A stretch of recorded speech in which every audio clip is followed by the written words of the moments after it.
99% لوگوں سے لڑائی جھگڑا کرنے والے اس کا حال یہ ہے کہ وہ شراب کے نشے میں مست تھا، پہلے شراب پی تھی اور شراب پینے کے بعد اس نے وہ جرم عظیم انجام دیا۔ لڑکی والے بالکل نہیں مانے، کہا مفتی صاحب یہ آج ہی شراب پیے گا، یہ ہو نہیں سکتا کہ یہ شراب نہ پیے، کیونکہ ہم اس کو ایک بار نہیں سینکڑوں بار موقع دے چکے ہیں، سینکڑوں بار سمجھا چکے ہیں، آخر میں ہم اس نتیجے پر پہنچے ہیں کہ طلاق کے علاوہ کوئی راستہ نہیں ہے۔ نحمدہ ونصلی علی رسولہ الکریم، اما بعد، قال اللہ تبارک وتعالی فی القرآن المجید والفرقان الحمید، اعوذ باللہ من الشیطان الرجیم، بسم اللہ الرحمن الرحیم، یا ایہا الذین آمنوا انما الخمر والمیسر والانصاب والازلام رجس من عمل الشیطان۔ حضرات سامعین کرام و ناظرین اعظام، شراب پینا شریعت کی نظر میں، اسلام کی نظر میں بہت بڑا گناہ اور جرم عظیم ہے۔ قرآن نے شراب کو باضابطہ حرام قرار دیا ہے، اور شراب کے بارے میں قرآن کا سخت حکم ہے اور بہت سخت وعید ہے۔ قرآن نے صاف صاف کہا ہے کہ شرابی انما یرید الشیطان ان یوقع بینکم العداوہ، شیطان چاہتا ہے کہ شراب پلا کر کے تمہارے اندر عداوت کو ڈال دے، دشمنی کو ڈال دے، اللہ سے، اللہ تبارک و تعالیٰ کی یاد سے تم کو غافل کر دے، نماز سے تم کو روک دے، دیگر نیک کام سے تم کو روک دے۔ شراب پینا اتنا سنگین جرم ہے، اس کے جرم کی سنگینیت کا اندازہ آپ اس بات سے لگا سکتے ہیں کہ ابھی ایک صاحب نے ایک رپورٹ پیش کی، ان کا جیل کے اندر دورہ ہوا، وہ قید خانے کے اندر گئے اور وہاں لوگوں سے معلوم کیا کہ تم کس جرم کی وجہ سے جیل کے اندر آئے ہو، تم قید کی سلاخوں کی سزا کاٹ رہے ہو۔ تو ان تمام مجرموں میں سے 99% مجرموں نے یہ اقرار کیا کہ ہم سے قتل ہو گیا، یا ہم سے کسی کا دکان میں نے جلا دیا، یا ہم سے جو بھی گناہ ہوا، اس گناہ کے پیچھے اصل مین وجہ یہ تھی کہ ہم نے شراب پی رکھی تھی، ہمیں شراب پی کر کے یا پلا کر کے ہم سے یہ کام کروایا گیا ہے۔ یعنی 99% مجرم، 99% گناہگار، 99% قاتل، 99% عزت و عصمت کو لوٹنے والے، 99% دکان کے لٹیرے، 99% ڈاکو، چور ڈکیت، 99% لوگوں سے لڑائی جھگڑا کرنے والے اس کا حال یہ ہے کہ وہ شراب کے نشے میں مست تھا، پہلے شراب پی تھی اور شراب پینے کے بعد اس نے وہ جرم عظیم انجام دیا۔ میرے محترم بزرگوں، دوستو، شراب پینے کی وجہ سے اتنے سارے نقصانات ہیں کہ جس کو بیان نہیں کر سکتا۔ آپ کسی کا کڈنی فیل ہو رہا اور کسی کے کیا گردے فیل ہو رہے ہیں، کوئی زندگی اور موت سے جوجھ رہا ہے، کسی کی گاڑی ایکسیڈنٹ ہو جا رہی ہے، کسی کے گھر کے اندر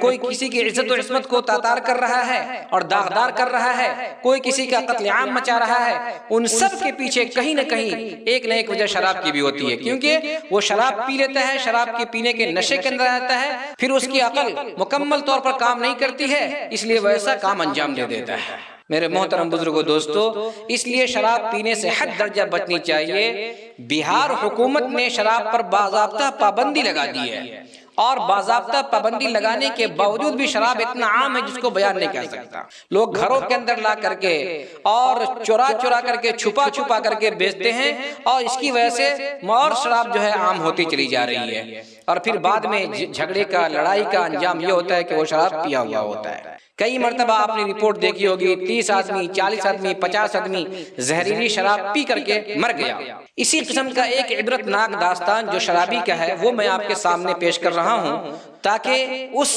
عبرت کی وجہ سے جو میرا آنکھوں دیکھا ہے اس داستان کو بیان کر رہا ہوں، تاکہ اس کی وجہ سے میرے محترم جو حضرات شراب پیتے ہیں یا شراب کے عادی ہیں، شراب کی لت پڑ گئی ہے، شراب کے نشے میں مست رہتے ہیں، وہ کم سے کم مجھ سے سبق لیں۔ ایک شرابی تھا، وہ شراب پیا کرتا تھا، شراب کے نشے میں دن رات مست رہا کرتا تھا، اور شراب پینے کی وجہ سے وہ کماتا کھاتا نہیں تھا، جو بھی کما کے لاتا تھا سب کو شراب پینے میں اڑا دیتا تھا۔ اس کی شادی ہو گئی تھی، شادی ہونے کے بعد وہ اپنی بیوی بچے کو، اپنے اہل و عیال کو صحیح طور پر نہیں رکھتا تھا۔ اس کی بیوی اس سے تنگ آ گئی، یا تو یہ شراب کو چھوڑ دے یا پھر مجھے چھوڑ دے۔ نوبت یہاں تک پہنچی کہ بیوی نے دو بات کہی، یا تو شراب چھوڑے یا پھر مجھے چھوڑ دے۔ شرابی شراب کو چھوڑنے پر آمادہ نہیں ہوا، بیوی تو چھوٹ گئی اس کے ہاتھ سے لیکن شراب کو نہیں چھوڑا۔ واقعہ یہ ہوا کہ طلاق کی نوبت آ گئی، بیوی کسی بھی طرح سے رہنے پر آمادہ نہیں ہوئی،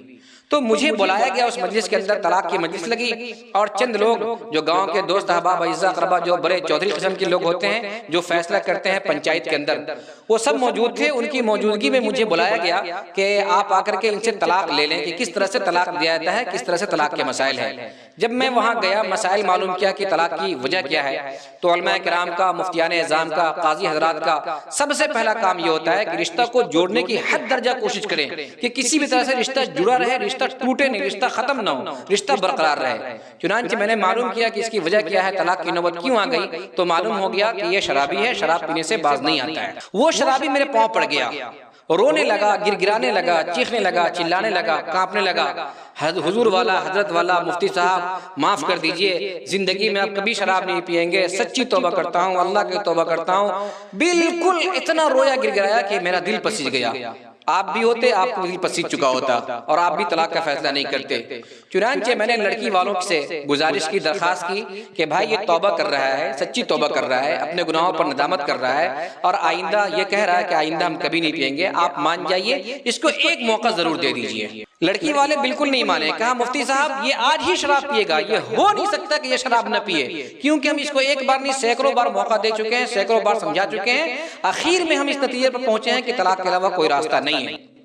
میں نے کہا ایک بار میری ذات سے توقع رکھیے، میرے کہنے کی وجہ سے ایک بار موقع دے دیجئے۔ وہ لوگ تقریباً 65 کلومیٹر دور سے 2 گاڑی کر کے آئے تھے، جانا ان کے لیے دشوار تھا، پھر جا کر کے واپس پھر دوبارہ آنا یہ بھی مشکل تھا۔ خیر میں نے کسی طرح ان کو راضی کر لیا،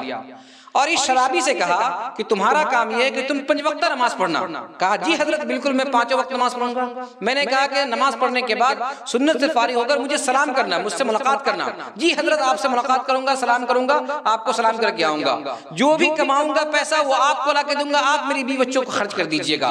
میں نے کہا کہ تم کو بالکل آج سے ہی سارے بری چیزوں کو چھوڑ دینی ہے اور دین کے کام میں لگ جانا ہے، تبلیغ میں نکل جانا۔ جی حضرت 40 دن لگا دوں گا، چلہ لگا دوں گا، 4 مہینے لگا دوں گا، جو بھی آپ کہیں گے وہ کروں گا۔ ہر کام پر وہ آمادہ ہو گیا۔ چنانچہ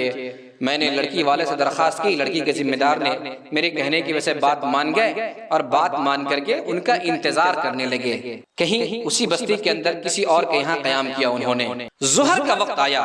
یہ مجلس لگی تھی 9 بجے، ابھی 3 گھنٹے کا وقفہ ہے۔ ظہر کا وقت 1:30 بجے ہمارے یہاں نماز ہوتی ہے، میں نماز پڑھا، نماز پڑھنے کے بعد سلام پھیرنے کے بعد سنت سے فارغ ہونے کے بعد میں اس شرابی کو ڈھونڈا، تلاشا، اس شرابی کا کہیں کوئی ذکر نہیں ہے، کہیں وہ موجود نہیں ہے۔ تو پھر میں معلوم کیا کہ بھائی وہ جو شرابی ہے اس کے بارے میں نام نہیں رکھوں گا ورنہ آپ پہچان جائیں گے کہ وہ ہے کہاں۔ پتہ یہ چلا، لوگوں نے مجھے آگے بتایا کہ وہ شرابی شراب کے ٹھیکے، جہاں پر شراب کا اڈا ہوتا ہے، جہاں شراب بکتا ہے، جہاں شراب لوگ پیتے ہیں، وہاں پر جا کر کے شراب پی کر کے اور وہاں پر بے ہوشی کی حالت میں پڑا ہوا ہے۔ پھر مجھے لوگ لے جا کر کے دکھائے کہ آپ آئیے، آپ نے روکا تھا، آپ آ کر دیکھ لیجئے۔ پھر اس کی وہ حالت جو میں بیان نہیں کر سکتا ہوں میرے بھائی، 3 گھنٹہ بھی اپنے آپ کو روک نہیں سکا۔ پھر کل ہو کر کے مجلس لگی، پھر کل ہو کر کے پاؤں پہ گرنے لگا، پھر رونے کے گرانے لگا، لیکن اب تو کوئی بات بننے والی تھی نہیں۔ چنانچہ طلاق واقع ہو گئی، اس کی بیوی اپنے گھر چلی گئی۔ پھر اس کے چند مہینے کے بعد واقعہ یہ ہوا کہ دسمبر جنوری کی کڑاکے کی ٹھنڈی تھی، شراب پی کر کے آیا، کمرہ بند کیا، اور کمرہ بند کرنے کے بعد فین چالو کر دیا، اور فین چالو کر کے سو گیا۔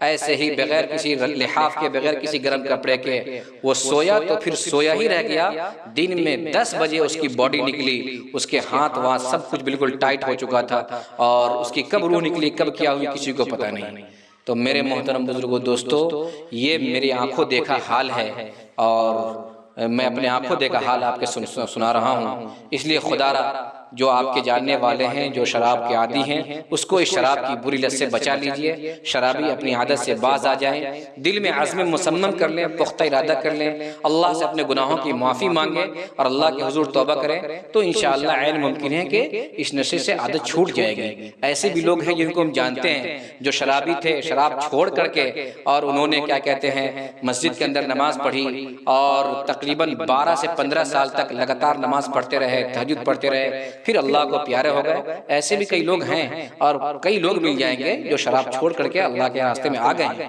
تو جو شرابی ہیں اگر وہ سچے دل سے توبہ کریں گے تو اللہ تعالیٰ یہ عادت چھڑوا دے گا. اس کے علاوہ کوئی اور وظیفہ، کوئی اور تعویذ، کوئی اور دوا کچھ نہیں ہے سوائے اس کے کہ شرابی خود اپنے آپ سے عزم و صمم کر لے اور اللہ سے گناہوں کی معافی مانگے، اللہ سے توبہ کرے. دعا ہے اللہ تعالیٰ سے کہ اللہ تعالیٰ تمام امت مسلمہ کو ہر قسم کے نشہ آور چیزوں سے حفاظت فرمائے.